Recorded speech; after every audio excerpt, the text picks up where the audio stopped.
कला संस्कृति संस्कार के करे उजागर। देश विदेशक समाचार सब घर घर में पहुँचावे। सुनू यही ना झूमू अपन रेडियो अपन तार।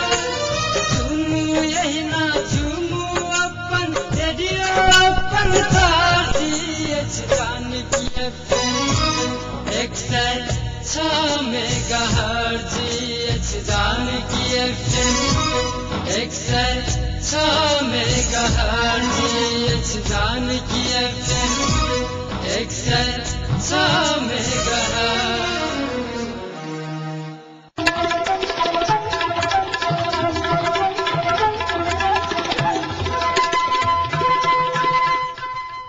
नमस्कार। जानकी FM 106 मेगाहर्ट्ज जानकी समाचार में अपने के स्वागत है। जैसे सुनल जाओ समाचार। एखनुक मुख्य समाचार।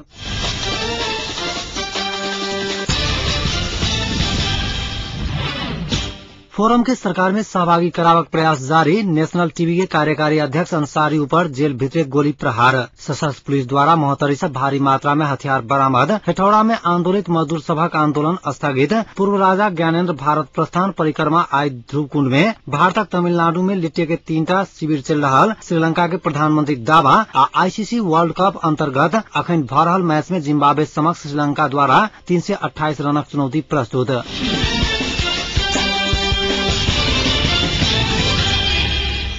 प्रमुख 3 दल माओवादी लड़ाकू के समायोजन तथा पुनर्स्थापना कार्य 50 दिन भीतर समाप्त होवा जका तैयारी केने है। ओहि के लेल 5 दिन भीतर मोडालिटी सहित कार्यतालिका बनावा लागल है। कार्यतालिका सेना समायोजन विशेष समिति तैयार करत। 45-50 दिन भीतर मोडालिटी सहित कार्यतालिका बनावक सहमति भेल है। शांति मंत्रालय में आई बैसल प्रमुख 3 दल माओवादी कांग्रेस एमाले शीर्ष नेता सबके बैसार के बाद एमाले नेता प्रदीप गेवाली कहलन आईएसएस सेना समायोजन विशेष समिति ओहि के लेल गृह कार्य शुरू करत। 3 दलक बैसार सेना समायोजन विशेष समिति में जनशक्ति नियुक्ति के लेल आइए ठोस निर्णय कर आग्रह कहने कांग्रेस नेता रामचंद्र पौडेल जानकारी देने।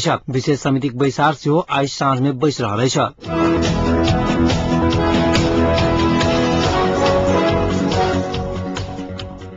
सत्तारूढ़ नेकपा एमाले आ एकीकृत नेकपा माओवादी मधेसी जन अधिकार फोरम के सरकार में सहभागी करावक प्रयास तीव्र बनावल गई। सिंहदरबार में प्रधानमंत्री झलनाथ खनाल माओवादी अध्यक्ष पुष्पकमल दाहाल आ फोरम अध्यक्ष उपेन्द्र यादव बीच विमर्श जारी है। विमर्श में सरकार में सहभागिता के लेल फोरम आगा घुसकाउने अवधारणा संबंध में विमर्श भ रहल बुझबा में आयल है।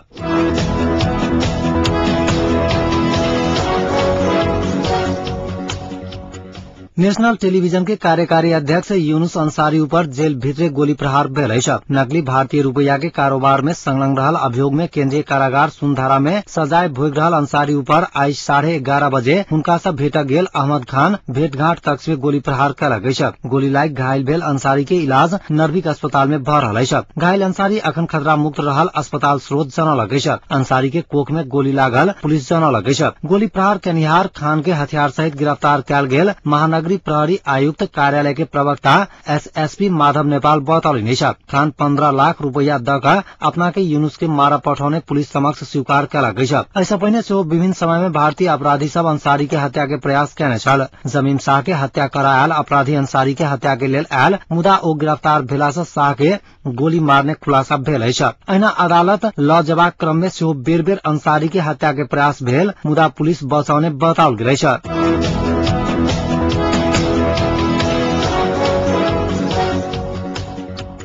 संविधान सभा का अध्यक्ष सुभाष नेवांग पिछला समय दल सब बीच बढ़ल अविश्वास से संविधान निर्माण प्रभावित भेल बतौलिन। सुर्खेत विमानस्थल में आई भिनसर पत्रकार सब संग बातचीत करैत सभामुख नेवांग दल सब के विवाद मिल सकल त निर्धारित समय में नया संविधान जारी होब सकत बतौलिन। ओ पछिलका जन आंदोलन आ ओइसे प्राप्त उपलब्धि के केंद्र में राख आगू बढ़ल लेल दल सब के आग्रह कयलिन। शांति प्रक्रिया के निष्कर्ष में पहुंचाला बादे मात्र संविधान जारी कयल जायत हुनक तर्क छलैन।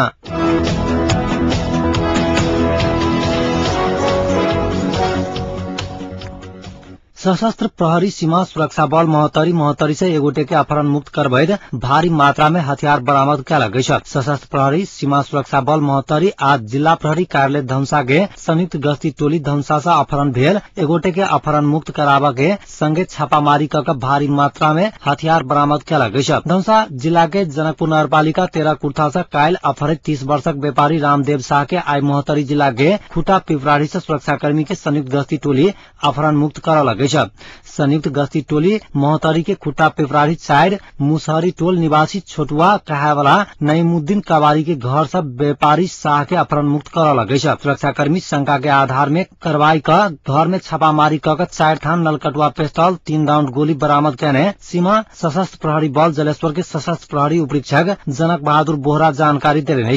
धनुषा के व्यापारी शाह के कायल भिनसर अपहरण कर कबारी के घर में रखने चल सूचना के आधार आ चेक जांच क्रम में सकुशल उद्धार कर हथियार बरामद कर सफल भेल सशस्त्र प्रहरी उपरीक्षक बोहरा बतौले। अपहरण में कबारी के संलग्नता रहल बताओल गेल अखन ओ सब फरार रहला से खोजबीनक लेल व्यापक रूप में पुलिस परिचालन कैल गेल जिला प्रहरी कार्यालय महोत्तरी प्रहरी उपरीक्षक संजय राज शर्मा जानकारी दिले। अपहरित व्यापारी शाह के मुक्त कराकर धनुषा पुलिसक जिम्मा लगाओल गेल।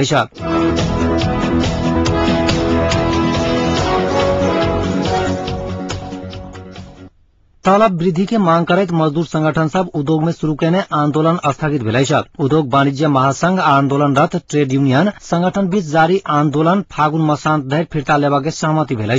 काल्हि उद्योग वाणिज्य महासंघ हेटौड़ा में जारी औद्योगिक हड़ताल फिर्ता नहीं लेवा धरि विषय में प्रवेश नहीं करा के अड़ान रखला के बाद पारिश्रमिक निर्धारण संबंधी वार्ता बिना निष्कर्ष सम्पन्न भेल छल। तीनू ट्रेड यूनियन संघ आई भेल वार्ता में महासंघ आंदोलन के सकारात्मक रूप में लेने जनौलक अछि। वार्ता में उठल विषय तथा दुनू पक्ष वार्ता के माध्यम से समस्या समाधान करा बेसी जिम्मेवारी पूर्वक लाग पड़ल अवस्था में समेत के मद्देनजर कर ट्रेड यूनियन के मांग के महासंघ सकारात्मक रूप में लाभ वार्ता के माध्यम से निर्णय में पहुंचक व्यवहारिक रूप में लागू कर पहल कर रहल अछि। संयुक्त विज्ञप्ति में कहल गेल अछि ताहि के लेल ट्रेड यूनियन महासंघ सब आह्वान कैल गेल सब प्रकारक संघर्षक कार्यक्रम सब आइए से फागुन मसांत धरि के लेल स्थगित कैल गेल अछि।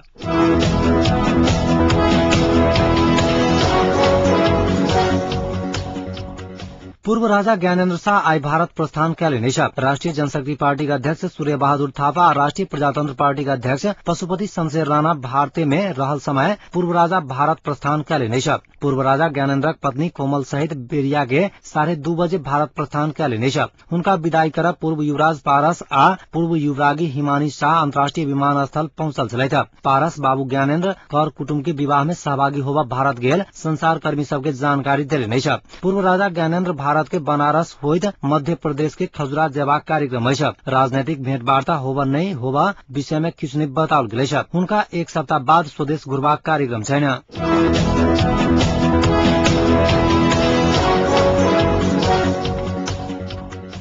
राष्ट्रपति डॉक्टर रामवरण यादव शांति प्रक्रिया संविधान निर्माण के निष्कर्ष में पहुंचावा संपूर्ण नेपाली के एकजुट होबा पर बतौले। पैघ अठोट आ उत्साह के साथ लोकतांत्रिक गणतंत्र प्राप्त भेल आ एहि के संस्थागत करऽ लेल शांति प्रक्रिया के निष्कर्ष में पहुंचावा परत हुनक कहब छलैन। देवघाट क्षेत्र विकास समिति के नवनिर्मित भवनक आई चितवन के देवघाट में उद्घाटन करैत राष्ट्रपति यादव 601 गोटे सभासद सब अपन दायित्व पूरा करत विश्वास व्यक्त करेने।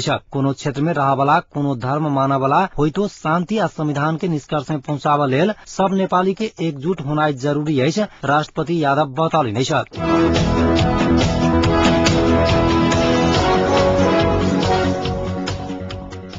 श्रीलंका के प्रधानमंत्री डीएम जयरथ ने भारत के दक्षिणी राज्य तमिलनाडु में तमिल छापामार संगठन लिटे के 3टा शिविर चल रहा दावा कैले। भारत से प्रकाशित 2टा अंग्रेजी पत्रिका द हिंदू आ द हिंदुस्तान टाइम्स के अनुसार श्रीलंकाई प्रधानमंत्री ई बात श्रीलंकाई संसद में कहला गई। पत्रिका से प्रधानमंत्री के लेल कहल गेल जे एहि शिविर में तमिल छापामार के प्रशिक्षण देल जाइत अछि आ एहि में से एक में सिर्फ महत्वपूर्ण लोग के हत्या करऽ के ट्रेनिंग देल जाइत अछि।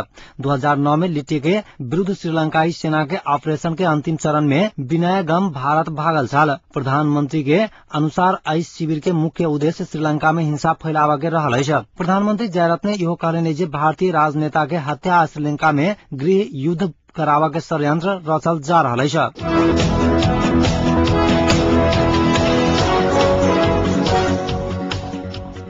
तिब्बत के धर्मगुरु दलाई लामा जल्दी अपन राजनैतिक जिम्मेवारी कोनो चुनल नेता के सबब घोषणा कैलेने छ। धर्मशाला में दलाई लामा एकटा बयान जारी कर कहलेने जे 14 मार्च के निर्वासित तिब्बती के संसद के बैसार में वो औपचारिक प्रक्रिया शुरू करता है। आई बैसार में दलाई लामा संशोधन के प्रस्ताव रखता ताकि हुना का एहन मंजूरी भेट सके। 9 मार्च 1959 के तिब्बती चीन के विरुद्ध में विद्रोह केने छल।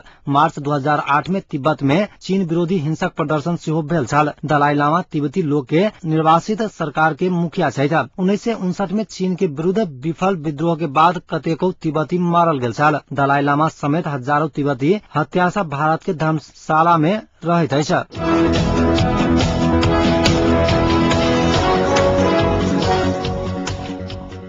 आईसीसी वर्ल्ड कप अंतर्गत अखन श्रीलंका और जिम्बाब्वे बीच भ रहल मैच में श्रीलंका जिम्बाब्वे समक्ष 328 रनक चुनौती प्रस्तुत कैलक अछि। टॉस जीत कर फील्डिंग करक निर्णय कैला के बाद पहिने बल्लेबाजी कर उतरल श्रीलंका विस्फोटक बल्लेबाजी करैत निर्धारित 50 ओवर में 6 विकेटक क्षति में 327 रन बनौलक अछि। श्रीलंका तरफ से बल्लेबाजी करैत सर्वाधिक थरंगा 133 रन बनौले छ। दिलशान 144 रन बनौले छ। जिम्बाब्वे के सीबी मोपुफू 4 विकेट लेने छ। प्राइस आ उत्से एक विकेट लेने छ।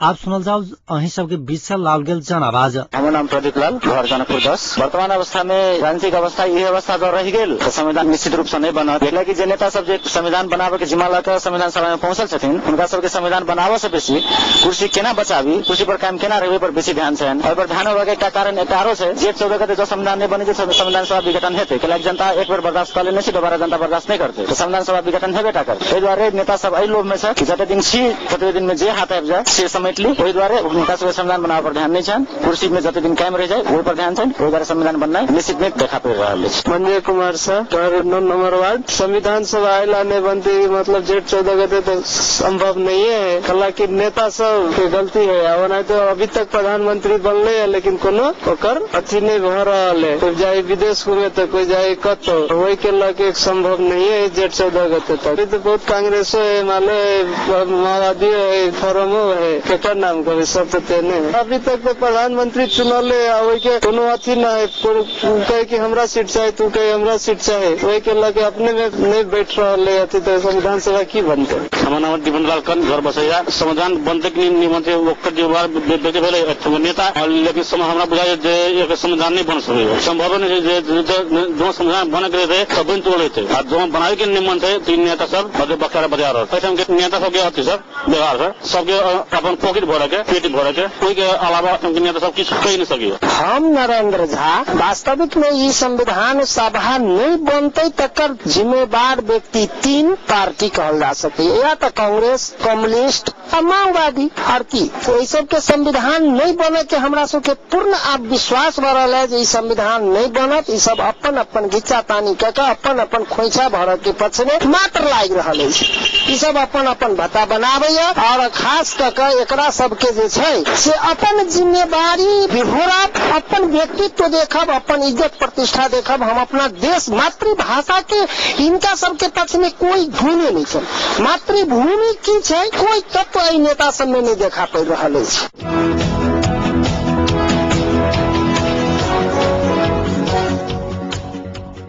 आप जनकपुरक तापक्रम अखन जनकपुरक तापक्रम 27 डिग्री सेल्सियस रहल अछि।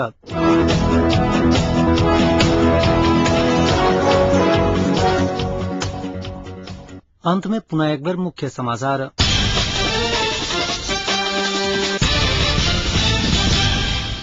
फोरम के सरकार में सहभागी करावक प्रयास जारी। नेशनल टीवी के कार्यकारी अध्यक्ष अंसारी ऊपर जेल भीतर गोली प्रहार। सशस्त्र पुलिस द्वारा महोत्तरी से भारी मात्रा में हथियार बरामद। हेठौड़ा में आंदोलित मजदूर सभक आंदोलन स्थगित। पूर्व राजा ज्ञानेन्द्र भारत प्रस्थान। परिक्रमा आई ध्रुव कुंड में। भारतक तमिलनाडु में लिट्टे के 3टा शिविर चल रहल श्रीलंका के प्रधानमंत्री दावा। आईसीसी वर्ल्ड कप अंतर्गत अखन भ रहल मैच में जिम्बाब्वे समक्ष श्रीलंका द्वारा 328 रनक चुनौती प्रस्तुत।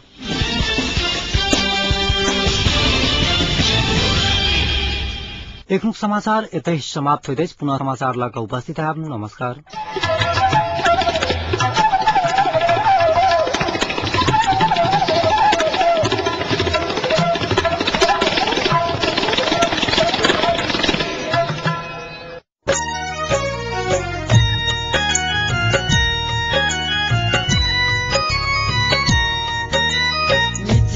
के कला संस्कृति या संस्कार के करे उजागर। देश विदेशक समाचार सब घर घर में पहुँचावे।